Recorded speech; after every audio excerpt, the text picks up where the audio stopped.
Hey, welcome to Binge Watch with Tanisha. I'm your hostess with the mostest, Tanisha.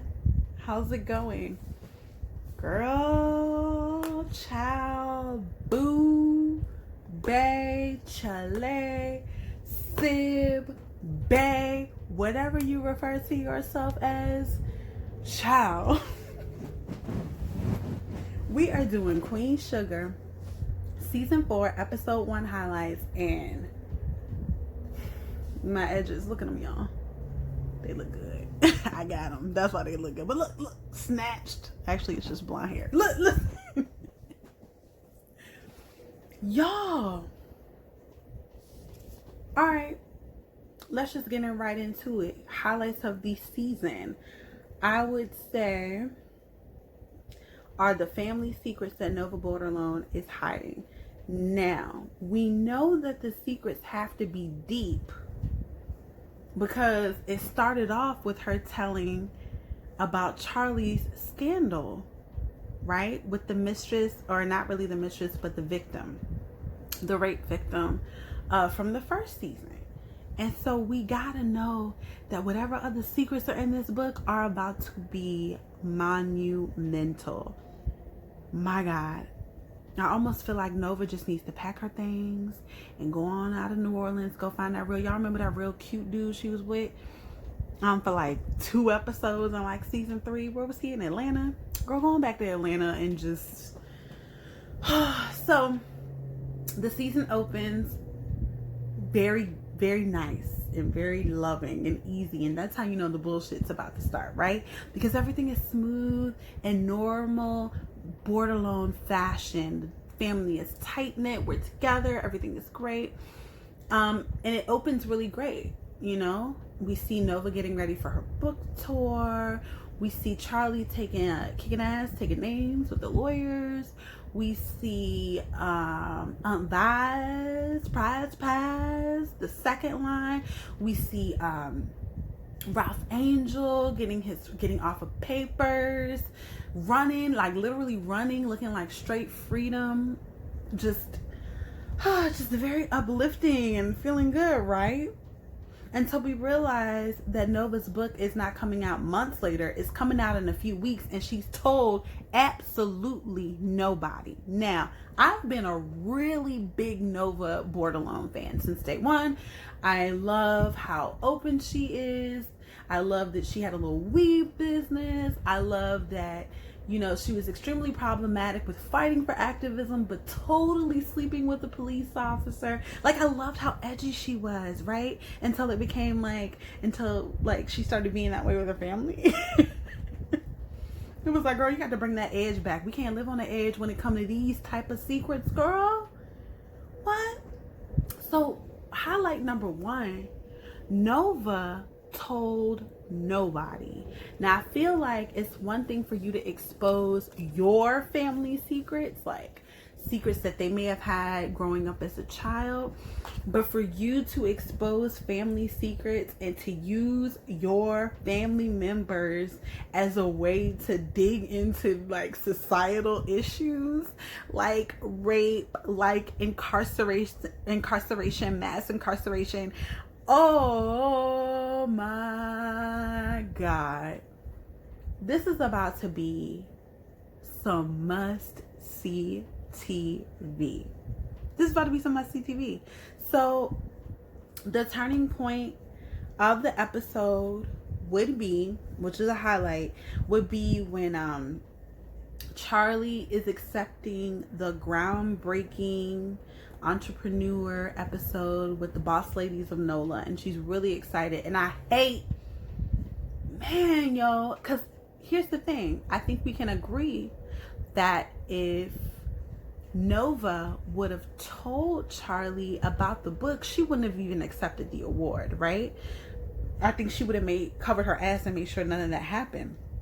And I thought it was strange that even though she had that business dinner, she didn't even tell her family members about it. Like, no one was there to support her, not her man. So, side note, love to see Charlie get in the good things in life as far as, getting a man that loves her and wants to treat her right. She deserves, right? After all that stuff she's been through with her ex-husband, and then the whole thing with Remy, and Remy actually falling in love with Nova. I'm really happy to see that she's actually got somebody for herself now. Okay, so boom, back to the dinner. It was totally unfair for Nova to not put her sister in the know. Charlie is a public figure, much more public than Nova is, although Nova is a journalist and she gets her fame and stuff like that. But Miss Thing has been in tabloids. Miss Thing has been shaking stuff up in New Orleans for a while with this whole Queen Sugar business, so she's got a whole lot to lose.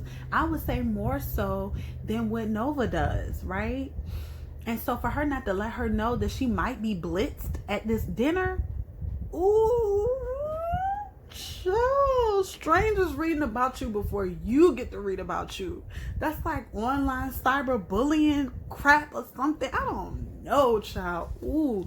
So anyway, the girl got up there, and the journalist just does what a journalist does. Now, at first, I was real tight. I was like, excuse you, bitch. You know, like, you would come to this black woman's time to shine and just be all like, oh, you don't know? Well, let me refresh your memory. In 2015, you helped a rape victim. Like, whoa, you bullied a rape victim? Like, whoa. So, the way she did Ralph Angel just broke my heart.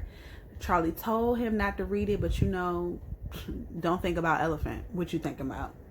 Elephant, right?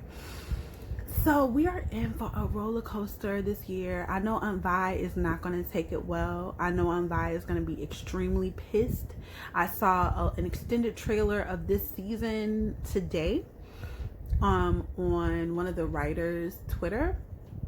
And it kind of, and you know how they chop up, you know, previews. So it could not be that he is saying this in that manner, but I can't help but think that, like, hey, maybe you don't want to see Nova again. Like, Ralph Angel is saying to someone, I don't even want to see you again. But I just know that last scene where he was reading those pages, he was extremely upset that his sister thought that way about him. And if you notice, it was harder for her to leave the manuscript with him than it was with anyone else. So I'm feeling like she probably really went in, and she may have also exposed some secrets about their father that maybe he doesn't want to even like acknowledge or think about, or maybe doesn't know because he was younger, right? Juice. I would have to say, out of the entire episode, that was the biggest highlight. Nova Bordelon with that book, Blessings and Blood, with all the secrets. I'm tuned in. One. It's only really two big highlights for me, and that would be that one that we just spoke about, Blessings and Blood by Nova Bordelon. And side note, does anybody else want to read the book? I want to read the book. I know that this is purely fiction, and I could just go and read Queen Sugar, right? But I want to read Blessings and Blood, honey. I want to read that book. Like, her narrating the excerpts out of the book while they were reading. I want to read that book, child. I want to read that book. Okay, so second highlight I would say of Queen Sugar would be Darla. Little Miss Darla. I call her Little Miss because she's so like, she just seems so innocent and just so, but we know she's not. She's come a really long way, but she just seems so innocent. But her glow up this season, her multifaceted. I mean, congratulations, Brianna Lawson, for pulling off a very poignant character in this series. Seems to be the only one that's getting her head on straight and doing what they need to be doing this time around. You see, she got a date, and I thought that was cute when our Ralph Angel was like, a date, and she was looking like, yes, bitch, a date. What you thought? So happy for Darla and her glow up. And so that was a highlight of mine, to see her even through all the adversity, even through the bullshit with Aunt Vi, because you know Aunt Vi cannot stand Darla. She showed up and was nice and was still sweet and still is doing what she needs to do for Blue. And I mean, hats off, Darla. I'm really excited to see how, you know, how that character develops throughout this season. I'm hoping that Darla can at least be, you know, the light at the end of this blessings and blood tunnel that we are about to head into.